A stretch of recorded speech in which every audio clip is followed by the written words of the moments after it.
Em nome do Pai, do Filho e do Espírito Santo. Amém, meu irmão, minha irmã. Continuemos a nossa caminhada nesta santa semana, acolhendo a palavra santa de Deus que vem iluminar a nossa vida. Evangelho de Jesus Cristo, segundo João 13, de 21 a 33, 36 a 38. Naquele tempo, estando à mesa com seus discípulos, Jesus ficou profundamente comovido e testemunhou: em verdade vos digo, um de vós me entregará. Desconcertados, os discípulos olhavam uns para os outros, pois não sabiam de quem Jesus estava falando. Um deles, a quem Jesus amava, estava recostado ao lado de Jesus. Simão Pedro fez-lhe um sinal para que ele procurasse saber de quem Jesus estava falando. Então os discípulos, reclinando-se sobre o peito de Jesus, perguntou-lhe: Senhor, quem é? Jesus respondeu: é aquele a quem eu der o pedaço de pão passado no molho. Então Jesus molhou um pedaço de pão e deu a Judas, filho de Simão Iscariotes. Depois do pedaço de pão, Satanás entrou em Judas. Então Jesus lhe disse: o que tens a fazer, executa depressa. Nenhum dos presentes compreendeu porque Jesus lhe disse isso. Como Judas guardava a bolsa, alguns pensavam que Jesus lhe queria dizer: compra o que precisamos para a festa, ou que desse alguma coisa aos pobres. Depois de receber o pedaço de pão, Judas saiu imediatamente. Era noite. Depois que Judas saiu, disse Jesus: agora foi glorificado o Filho do Homem, e Deus foi glorificado nele. Se Deus foi glorificado nele, também Deus o glorificará em si mesmo, e o glorificará logo. Filhinhos, por pouco tempo eu estou ainda convosco. Vós me procurareis, e agora vos digo, como eu disse também aos judeus: para onde eu vou, vós não podeis ir. Simão Pedro perguntou: Senhor, para onde vais? Jesus respondeu-lhe: para onde eu vou, tu não me podes seguir agora, mas seguirás mais tarde. Pedro disse: Senhor, por que não posso seguir-te agora? Eu daria a minha vida por ti. Respondeu Jesus: darás a tua vida por mim? Em verdade te digo, o galo não cantará antes que me tenhas negado 3 vezes. Palavra da salvação. Glória a vós, Senhor. O evangelho que nós acabamos de ouvir nos fala da traição de Judas a Jesus, né? No momento em que Jesus ele fala sobre esta realidade. Um elemento importante que aparece nesse evangelho é o fato de que Judas trai Jesus. Porém, todos os outros discípulos, eles se sentem também tentados à traição. Quer dizer, eles são frágeis e isso é demonstrado quando eles começam a perguntar: será quem é? Será que sou eu? E aí pedem então ao discípulo amado que pergunte a Jesus que quem é. Então isso lembra para nós que todos nós estamos sujeitos às tentações e sujeitos a cair nas tentações. Por isso, há uma necessidade de fortalecermos cada vez mais o nosso compromisso com Deus e nosso compromisso com a gente mesmo, trabalhando um fortalecimento da nossa espiritualidade, da nossa experiência com Deus, para que quando as coisas nos tentarem, quando as situações difíceis aparecerem e que a gente tiver a tentação de trair Jesus, de nos distanciar dele, de acreditar em outras coisas senão a verdade que ele nos apresenta, nós tenhamos a fortaleza que procede dele para poder vencer estas tentações que tomam conta e que querem tomar conta da nossa vida. Então, estejamos muito atentos a essas ações tentadoras que tantas vezes vêm até nós. Depois, um outro elemento importante que aparece no Evangelho é que quando Jesus ele vê Judas sair, ele vai então fazer uma colocação muito importante. Ele diz: agora o Filho do Homem foi glorificado e Deus foi glorificado nele. E aí a gente pode perguntar: mas que glória é essa que acontece no momento em que Judas sai para trair Jesus?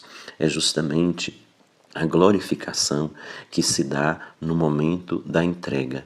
Então, quando Judas ele sai para trair Jesus, e Jesus vai dizer isso lá no início do Evangelho, ele sai para fazer a entrega. Alguém dentre vós vai me entregar, é o que Jesus diz. E a palavra entrega, ela vai ter vários momentos que ela vai voltar no evangelho desses dias, e então esta entrega que Judas vai fazer com a traição é como que o início daquela entrega que vai se dar totalmente, que vai se concluir, se planificar no momento em que não é alguém que entrega Jesus, mas ele mesmo se entrega. Ele vai dizer, ninguém tira a minha vida, eu a dou, eu a entrego livremente. Então, quando Judas sai para a traição, eis que inicia-se este processo de entrega, e é na total entrega que vai se realizar de forma plena no alto da cruz que se realiza a glorificação de Deus. É muito interessante a gente pensar isso. É o que nós ouvimos no domingo de Ramos, na segunda leitura, quando diz que Jesus, ele fez todo o processo de entrega, de esvaziamento, morreu, por isso foi glorificado. A glória de Deus, ela se dá justamente quando há uma entrega total de Deus pela humanidade. E também nós experimentaremos a glória, a plenitude da vida, na medida em que associarmos a nossa vida de verdade à vida de Deus, que se entregou inteiramente por nós. Então, nos entreguemos à vida, nos entreguemos ao serviço do bem, nos entreguemos como doação aos nossos irmãos e irmãs, inspirados em Cristo, que se entregou totalmente pela nossa salvação e pela nossa vida. E por fim, querido irmão, querida irmã, volta àquilo que está no início do Evangelho, volta no fim, quando Pedro, ele vai dizer para Jesus que ele o seguirá, que ele se entregará por ele. Jesus diz, Pedro, olha, antes que o galo cante 3 vezes, antes que o galo cante, você me trairá 3 vezes. É interessante isso que Jesus diz para lembrar que nós temos que ter muita humildade diante do projeto do Senhor e que nós todos estamos suscetíveis a nos deixar ser levados pela tentação de nos distanciar de Deus e de traí-lo e de negá-lo. Pedro nega a Jesus. Judas trai a Jesus. Os discípulos, quando vê a dificuldade aparecer, fogem quase todos. Fica João, o discípulo amado, fica lá com Jesus até o fim, junto com as mulheres, né?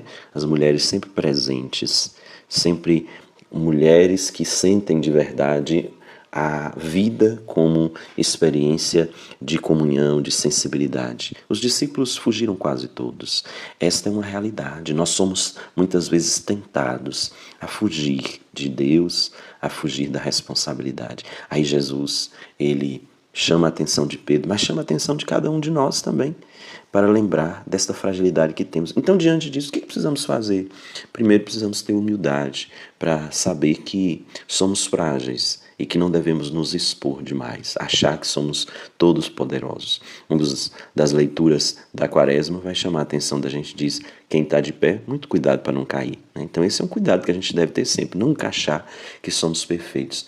Depois, estar constantemente vigilantes para, quando a tentação chegar e ela vem mascarada com vários rostos, e pode ser máscaras que até parecem muito boas para nós estarmos atentos para não deixar que ela tome conta das nossas vidas, mas nos colocar sempre na escola de Jesus, na metodologia dele, que é a metodologia do amor, do serviço e da entrega. Que neste dia em que a glorificação de Jesus tem o seu início, nós possamos deixar Ele de verdade ser Senhor da nossa vida e ser glorificado em nossa existência. A bênção do Deus rico em misericórdia, Pai e Filho e Espírito Santo esteja e permaneça com você. Um abraço forte, que Deus ilumine a sua vida.